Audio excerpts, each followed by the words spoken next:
Assalamualaikum warahmatullahi wabarakatuh. Alhamdulillahirabbil alamin wassalatu wassalamu ala asrofil anbiya wal mursalin sayyidina wa maulana Muhammadin wa ala alihi wa sahbihi ajmain. Amma ba'du.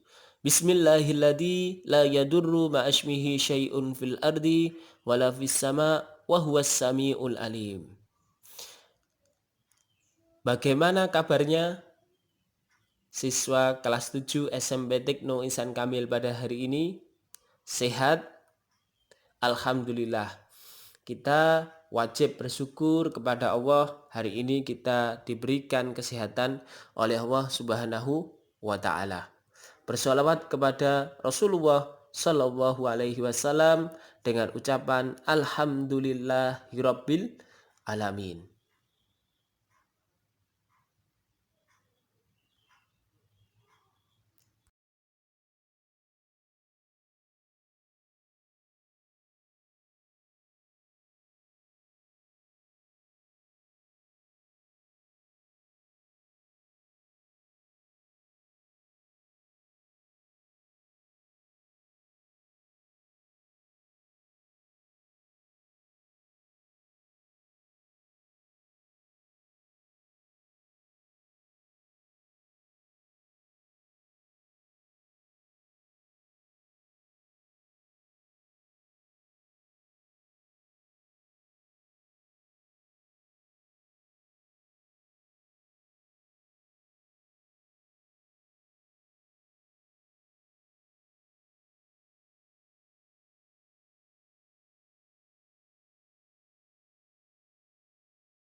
Anak-anak kelas 7 SMP Tekno Insan Kamil Tuban, hari ini kita akan belajar tentang pentingnya menuntut ilmu. Anak-anak, menuntut ilmu adalah satu kewajiban bagi seorang muslim atau muslimat.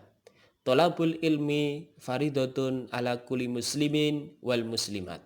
Setiap orang muslim harus menuntut ilmu, harus pandai, harus bisa menguasai ilmu. Maka dari itu, menuntut ilmu adalah satu kewajiban yang mutlak harus dipenuhi oleh setiap umat muslim.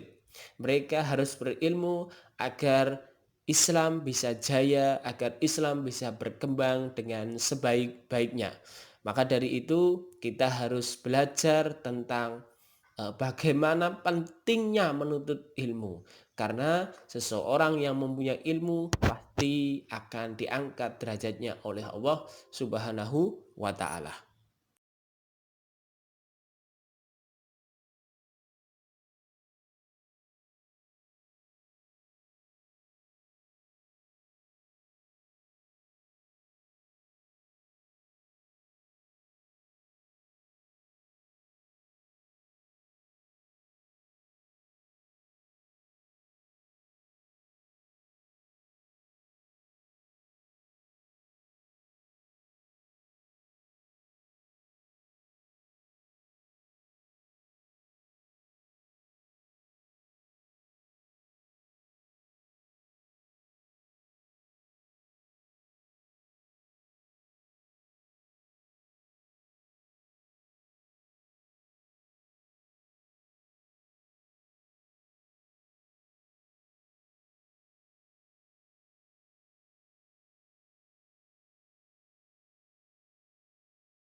Anak-anak, selanjutnya adalah apa itu ilmu? Silahkan kamu tuliskan di kolom komentar. Apa itu yang dimaksud dengan ilmu? Silahkan. Ustadz sambil mengabsen kamu, silahkan kamu tulis di kolom komentar apa itu ilmu. Kenapa kita harus mempunyai ilmu? Ada apa sih dengan ilmu itu? Silahkan tulis di kolom komentarmu. Menurut Ustadz Teguh, ilmu itu adalah sesuatu yang harus kita miliki.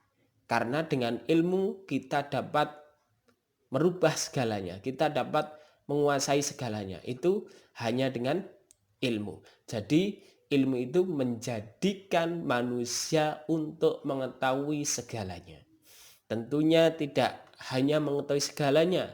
Tentunya juga akan merubah akhlak setiap manusia. Itu adalah ilmu.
Selanjutnya adalah eh, slide membahas tentang dalil tentang menuntut ilmu.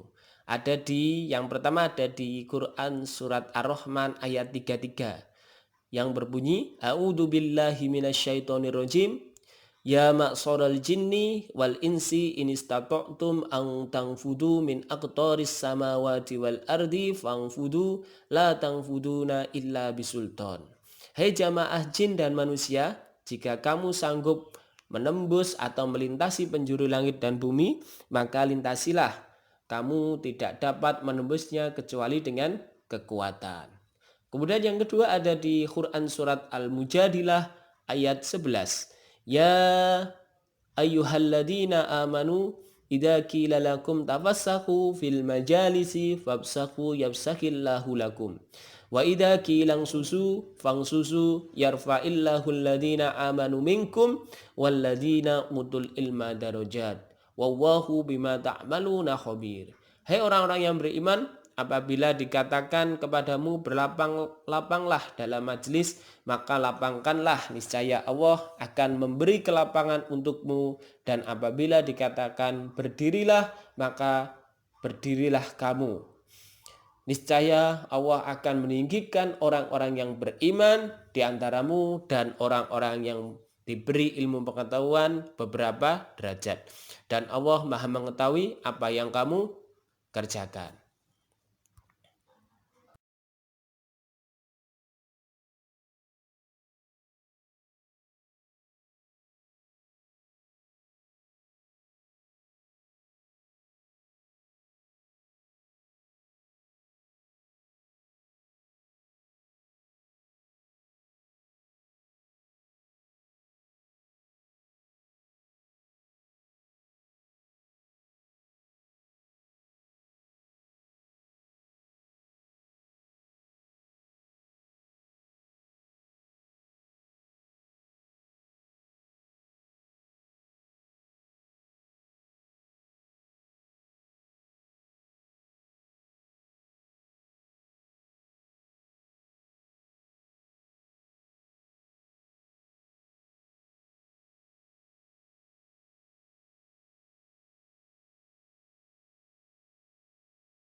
dapat kita ketahui bahwasanya ada dua dalil, yaitu Ar-Rahman ayat 33 dan Al-Mujadilah ayat 11. Kita dapat menjelaskan kandungan maknanya. Yang pertama adalah Ar-Rahman 33. Kandungan makna yang pertama pada ayat tersebut adalah perintah untuk menuntut ilmu, baik untuk jin dan manusia. Kemudian perintah untuk mengembangkan teknologi. Apabila manusia dapat menguasai teknologi, maka manusia itu akan lebih baik. Kemudian perintah Ar-Rahman ayat 33 itu adalah perintah untuk menggunakan akal, agar manusia menggunakan akal untuk kebaikannya. Kemudian di kandungan makna Quran surat Al-Mujadilah ayat 11, yaitu tentang perintah untuk berlapang dada. Lapang dada itu adalah legowo istilahnya. Kemudian perintah agar giat menuntut ilmu, agar manusia giat untuk menuntut ilmu, jadi tidak malas-malasan dan lain sebagainya. Kemudian janji Allah atau perintah Allah atau bunyi ayat tersebut menyatakan bahwa Allah akan mengangkat derajat orang-orang yang beriman dan orang-orang yang berilmu.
Slide selanjutnya adalah cara sukses dalam menuntut ilmu. Yang pertama ada taat. Artinya seorang siswa harus taat kepada guru, taat kepada aturan dan lain sebagainya, taat kepada orang tua. Yang kedua ada waktu. Waktu ini adalah bagaimana menuntut ilmu itu tidak singkat ya, ada waktunya. Bagaimana seorang siswa itu harus fokus pada waktu, harus disiplin waktu dan lain sebagainya. Kemudian yang ketiga ada riyadhah. Riyadhah itu ada pengorbanan yang harus dilakukan oleh seorang siswa ketika menuntut ilmu. Selanjutnya ada biaya. Tentunya dalam menuntut ilmu ada biaya yang harus dikeluarkan dalam menuntut ilmu. Kemudian ada ridho guru, ini yang paling penting. Bagaimana seseorang harus memiliki atau mempunyai ridho seorang guru. Apabila guru belum ridho untuk siswanya selesai dalam menuntut ilmu, maka jangan dilakukan. Jadi harus mempunyai ridho guru. Sepandai apapun siswa, kalau tidak mempunyai ridho guru, maka ilmunya tidak akan manfaat. Jadi seperti itu.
Oke, terima kasih. Itu yang bisa Ustadz Teguh sampaikan. Jadi kita sebagai seorang muslim, sebagai seorang muslim tentunya kita harus giat untuk menuntut ilmu agar generasi Islam tetap jaya. Terima kasih, silakan jaga kesehatan dengan sebaik-baiknya. Jangan lupa makan, minum dengan pola yang sehat dan yang teratur. Terima kasih. Ihdinas siratal mustaqim. Assalamualaikum warahmatullahi wabarakatuh.